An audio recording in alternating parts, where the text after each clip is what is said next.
Bienvenidos al podcast del Club del Inversor, el podcast donde hablamos de negocios, finanzas, emprendimientos y aprendemos juntos a recorrer el camino de la inversión. Bienvenidos a un nuevo episodio del podcast del Club del Inversor, temporada 2026. Mi nombre es Nicolás Rodríguez y hoy viernes 3 de abril les doy la bienvenida al episodio número 306. Viernes 2 de abril de Semana Santa, Viernes Santo, el cual para mucha gente es simplemente un feriado más. Sin embargo, para los mercados financieros no lo es, ya que es un sistema que mueve trillones de dólares en el mundo y hoy, viernes, frena por una fecha religiosa. Y esto no es raro, ya que durante siglos la religión definió directamente cómo funcionaba el dinero. Así que hoy, Viernes Santo, te invito a conocer algunas historias súper interesantes que realmente no conocía hasta que me puse a investigar de este mundo de la religión directamente vinculada al mundo financiero. Pero antes, y como siempre, clubdelinversor.uy, la comunidad de negocios más importante y más grande del país, en donde tenés que estar si estás pensando en invertir. Una comunidad para encontrarte con otras personas que, al igual que vos, se están iniciando en este mundo de las inversiones. Una comunidad para obtener referencias, hacer contactos, pero por sobre todo, una comunidad para aprender un montón. Por más información, ya sabés, clubdelinversor.uy. Y ahora sí, vamos al tema del día de hoy. El Viernes Santo es uno de los días más importantes del cristianismo y, por si no sabes, es el día que se recuerda la muerte de Jesús. Y si bien hoy día no es lo mismo, en la antigüedad la religión imponía un montón de cosas en los mercados. Incluso hay religiones que hoy día, exactamente en el 2026, todavía siguen imponiendo un montón de condiciones. Por ejemplo, arranquemos de a poco. ¿Sabías que en un momento de la historia algo tan básico como prestar dinero y cobrar intereses estaba prohibido? Justamente hacer más dinero con dinero era pecado, literal. Si vos prestabas dinero y cobrabas más de lo que habías dado, estabas haciendo algo que moralmente era incorrecto. Y esto generó uno de los problemas más interesantes de la historia en lo que tiene que ver con economía. ¿Cómo va a funcionar una economía si no hay crédito? Pensamos que sin préstamos no hay inversión, sin inversión no hay crecimiento. Sin embargo, como en todo sistema, hay que reinventarse o buscarle la vuelta, como suele decirle. Por tanto, en este caso no fue la excepción y aparecieron soluciones creativas, formas de cobrar intereses sin llamarlo interés. Y así justamente se empezó a construir el sistema financiero moderno.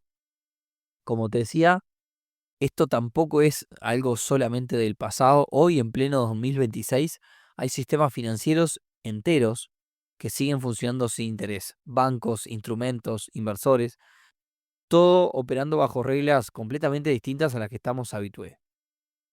Así que bueno, todo comenzó o nos remontamos al año 1200. Mirá que atrás nos fuimos. Para aquel entonces, Europa no hay bancos como los conocemos hoy, no existían las tarjetas, no existían los préstamos hipotecarios, nada de eso existía. Pero sí había comercio, gente que quiere crecer, gente que necesita plata, como todo, y ahí aparece el tema. Supongamos que vos sos un comerciante, querés comprar mercadería, invertir, o en aquel momento hacer un viaje, llevar cosas de un lado a otro que era muy caro y muy lejos, pero no tenés el capital. Entonces, lo más lógico es que vas a buscar a alguien que tenga dinero y le pedís un préstamo. El tema es que pasa lo que viene después. Esa persona no te puede cobrar intereses porque está prohibido, porque la iglesia dice que eso está mal, que el dinero no puede generar dinero. Entonces, ¿qué pasa en una economía donde no se puede cobrar por prestar dinero? El crédito desaparece. Pero como decía más temprano, hay que buscarle una vuelta y como los cristianos no podían prestar con interés, aparecen otros jugadores, principalmente los judíos, que empiezan a prestar dinero. De esa forma, cubren una necesidad que nadie más podría cubrir. O sea, prestan dinero con intereses. Por tanto, el negocio no es que desaparece, sino que cambia de manos. Y ahí también aparecen los templarios. Los templarios eran una orden religiosa, monjes, guerreros. Hay muchas buenas historias e interesantes, seas religioso o no, sobre los templarios. Pero también, además de ser monjes, guerreros, eran banqueros. Y ya tenían algunos servicios muy útiles para aquella época. Hablé un poco de los viajes. Bueno, en aquel momento vos, mediante servicios que daban los templarios, vos podías dejar dinero en una ciudad y retirarlo en otra. Es decir, no tenías que llevar el dinero encima, no tenías el riesgo de robo y demás. Era una transferencia al estilo medieval. Sin embargo, si bien estaba ese servicio, el problema del interés seguía. Entonces, ¿cómo hacían? Bueno, cobraban, entre comillas, servicios. Custodia, transporte, gestión. No era un interés, pero los templarios tenían un ingreso mediante esas metodologías.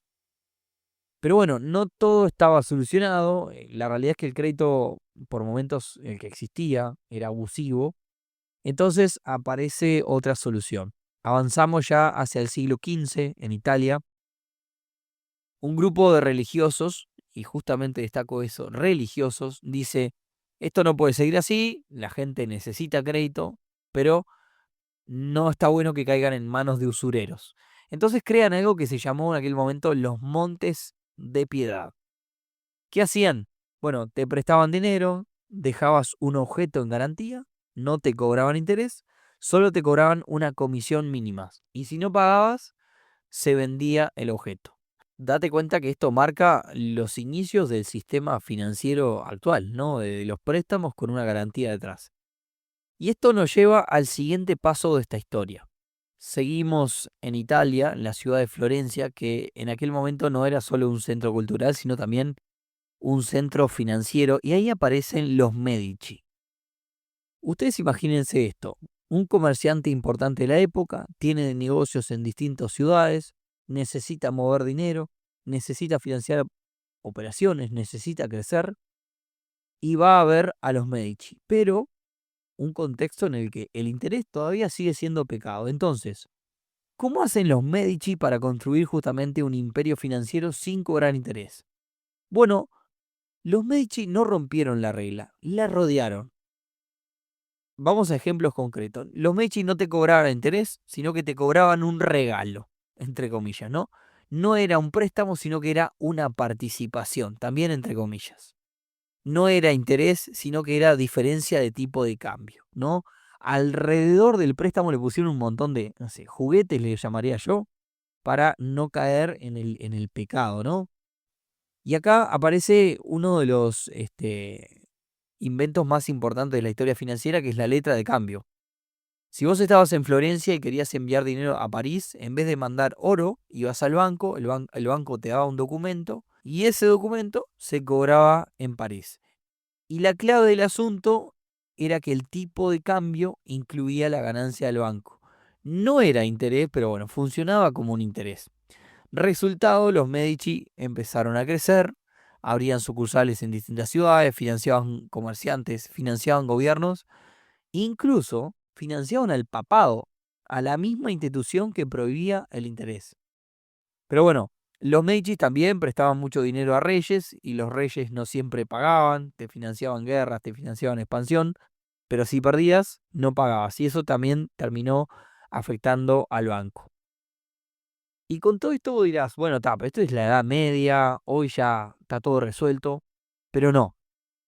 Y vamos a meternos un tema muy interesante y acá invito si hay alguien que practica el Islam o que está vinculado, que nos cuente si realmente es así, porque estas son investigaciones que hago en distintos lugares para hacer estos episodios.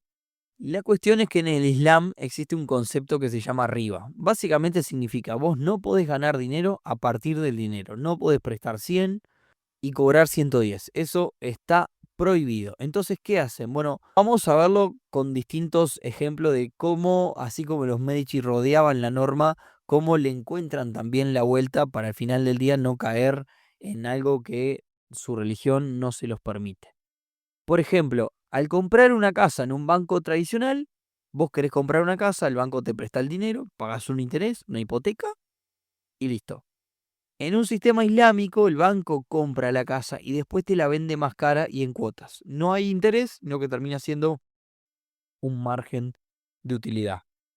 En cuanto a proyectos, y miren esto, está muy bueno. Vos tenés un proyecto y necesitas dinero. En un banco tradicional, el banco te pide una garantía, te da el préstamo o te agarra la cesión de algún cobro de tu empresa y listo. En el caso del sistema islámico, el banco pone el capital, vos ponés el trabajo y después se reparten las ganancias. Pero ojo, si el negocio pierde, el banco también pierde. Y otro caso que me parece interesante es, por ejemplo, como sucede con los vehículos. El banco compra un activo, por ejemplo, un vehículo, te lo alquila a vos y vos después lo podés comprar. Entonces no es crédito, es alquilar más compra. Y ojo con esto, capaz que decís, esto se trata de una excepción, es un sistema chico, un caso muy de nicho. El sistema islámico mueve trillones de dólares y es más grande que algunas de las economías del mundo. Entonces, si tuviésemos que marcar una diferencia, bueno, creo que en el sistema tradicional el banco va a ganar siempre, siempre y cuando pagues. Si vos no pagás, el banco no gana. Y en el sistema islámico, todo aparenta como que el banco también está dispuesto a compartir el riesgo, lo que me parece excepcional. Y después de un viaje por el tiempo y los distintos lugares, vamos a llegar al presente. Veamos cómo la religión hoy sigue influyendo en el dinero, como les decía al comienzo, y mucho más de lo que parece. Hoy, como les dije, viernes 3 de abril, Viernes Santo, las bolsas están cerradas. Uno de los sistemas más grandes del mundo frena, y no es el único caso, en Europa también paran en Pascua, hay mercados que frenan por el Ramadán, y hay calendarios financieros que están marcados por la religión. Y la cosa no queda ahí. Si llevamos esto de la religión a inversiones concretas, aunque no lo sepas, hoy existen fondos que invierten según las creencias. Por ejemplo, fondos católicos, fondos islámicos, fondos protestantes. ¿Qué hacen estos fondos? Bueno, filtran distintas acciones, distintos activos financieros y no invierten en empresas que tengan que ver con alcohol, con el juego, con el armamento, con la pornografía, con cosas como el aborto y cosas que las religiones están en contra. Entonces, al final del día no buscan solo la rentabilidad, sino que buscan coherencia con los valores. Y en este sentido te dejo una fresquita. En este 2026 el Vaticano lanzó un índice bursátil propio con empresas que cumplen ciertos criterios morales. Es decir, que vos, así como invertís en determinados índices que siguen determinados activos o determinada cantidad de empresas como el S&P 500, como el Nasdaq 100 y demás, también podés invertir en un índice que te marca las empresas que están validadas por el Vaticano, por la religión católica. El Instituto para las Obras de Religión, más conocido como el Banco Vaticano, lanzó este 2026 sus propios índices bursátiles basados en principios católicos. Entonces, según estos índices, las empresas que forman parte de ellos pasan por un filtro moral. No alcanza solo con que sean rentables, sino también tiene que cumplir ciertos criterios, por ejemplo, respeto por la vida, determinadas prácticas empresariales, ciertos estándares éticos y demás. Es decir, no entran todas las empresas, sino las que están de alguna forma validadas por, en este caso, la religión católica. Justamente, y el círculo cierra cuando pasamos de una iglesia, y esto no lo digo ni a favor ni en contra, sino es cómo se ha dado en la historia, una iglesia que pasa a decir no cobren intereses porque es pecado a invertí, pero según estos valores que te presento acá. Fíjense cómo también el mundo ha cambiado.